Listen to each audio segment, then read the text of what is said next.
ప్రజలే బ్యాన్ చేస్తారు BRS.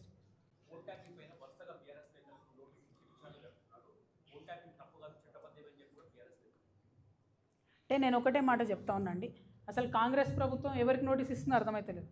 Phone tapping చేసిన వాళ్ళకి ఇస్తున్నారా, ఫోన్ ట్యాపింగ్ బాధితులకు ఇస్తున్నారా? 2 ఏళ్ళ ఇది టీవీ సీరియల్ లెక్క కొనసాగుతూనే ఉన్నది.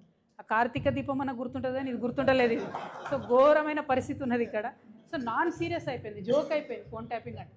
వేరేజ్ మాలాంటి వాళ్ళ ఆవేదనను ప్రజలు అర్థం చేసుకోవాలి, ప్రజలు సీరియస్గా తీసుకోవాలంటే తొందరగా దాన్ని తేల్చాలి, తొందరగా క్లోజ్ చేయాలి. అట్లా కాకుండా సాగదీస్తూ రాజకీయాల కోసం పదే వెళ్ళడం అన్నది కరెక్ట్ కాదు. చాలా నాన్ సీరియస్ అప్రోచ్తో జరుగుతుంది. We are not happy.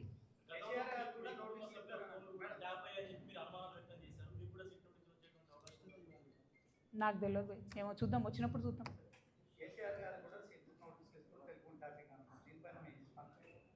నేనేమంటున్నదో జోక్ అయిపోయింది, టీవీ సీరియల్ లాగా అయిపోయింది. సీరియస్నెస్తో చేస్తే బాగుంటుంది.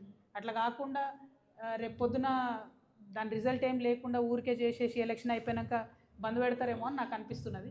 ఎందుకంటే ఎప్పుడు ఎలక్షన్ వస్తే అప్పుడే వస్తున్నది ఫోన్ ట్యాపింగ్ విషయం తప్పితే మిగతా టైంలో వస్తలేదు. ఇప్పుడు ఈ నోటిఫికేషన్ వచ్చిన తర్వాత మళ్ళీ చేస్తారేమో.